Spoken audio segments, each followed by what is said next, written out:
ఆలోచనలు తెలంగాణ అభివృద్ధి కోసం కూడా ఆయన పాల్పంచుకోవడం ద్వారా ఈరోజు అందరం కూడా సమిష్టిగా కృషి చేసి మనం అనుకున్నటువంటి లక్ష్యాలు చేరుకోవడానికి ఒక అవకాశం, ఒక వేదిక ఈరోజు మాకు దక్కింది.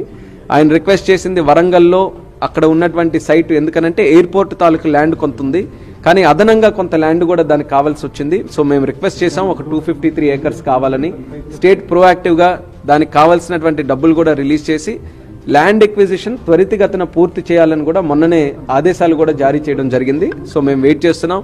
ల్యాండ్ ఎక్విజిషన్ ఎంత తొందరగా అయితే ఎయిర్పోర్ట్ అథారిటీ ఆఫ్ ఇండియా తరఫున మేము పూర్తిగా రెస్పాన్సిబిలిటీ తీసుకొని అక్కడ బ్రహ్మాండమైనటువంటి ఎయిర్పోర్టు వరంగల్కి అందరికీ కూడా ప్రజలందరూ కూడా మెచ్చుకునే విధంగా అక్కడ ఒకటి ఏర్పాటు చేయాలని దాని మీద నిర్ణయం తీసుకోవడం జరిగింది. దానితో పాటు స్టేట్ గవర్నమెంట్ నుంచి మరొక 3 లొకేషన్లు కూడా వారు రిక్వెస్ట్ చేశారు.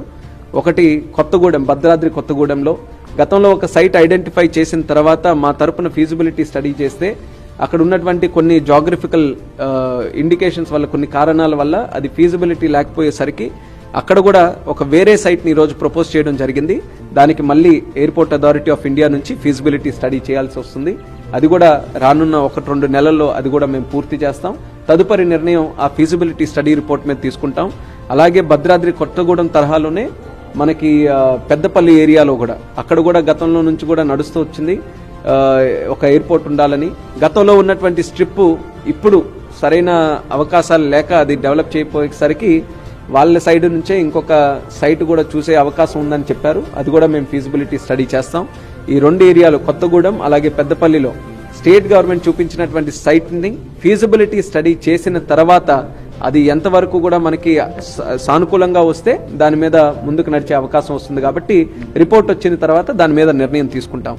అలాగే అతి ముఖ్యంగా స్టేట్ గవర్నమెంట్ కూడా దృష్టి పెడుతుంది, అది ఆదిలాబాద్ ఏరియాలో కూడా ఒక ఎయిర్పోర్ట్ ఏర్పాటు చేయాలని. ఆదిలాబాద్ ఎయిర్పోర్ట్లో డిఫెన్స్ తాలూకా ల్యాండ్ ఉంది, అక్కడ ఉన్నటువంటి ఎయిర్ స్పేస్ కూడా డిఫెన్స్ తాలూకా రిస్ట్రిక్షన్ ఉంది.